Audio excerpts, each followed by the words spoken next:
असलामुअलैकुम दोस्तों।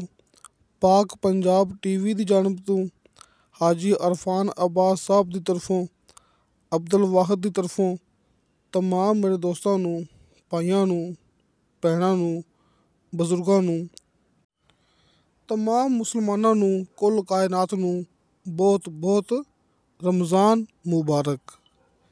दुआ है कि अल्लाह ताला इस रमज़ानुल मुबारक दे सदके तमाम मेरे दोस्त मुसलमान भाई भावें मेरी की वीडियो देखते पे ने भावें नहीं देखते पे, तमाम परेशानियां दुख तकलीफ़ां दूर फरमावे। तुसी दोस्तां ने भी जेह्ड़े मेरे दोस्त ये वीडियो देख रहे ने दुआ करनी कि अल्लाह ताला तमाम मुसलमानां दियां कुल कायनात दियां दुख तकलीफ़ां परेशानियां दूर फरमावे। एक छोटी जी वीडियो बनाई सी अपने दोस्तां लई, अपने सबसक्राइबरां लई रमज़ानुल मुबारक दी खुशी विच। ते दोस्तों इंशाअल्लाह ताला बशरते ज़िंदगी बा फज़ले खुदा मिलांगे अगली वीडियो ते। अल्लाह हाफिज़।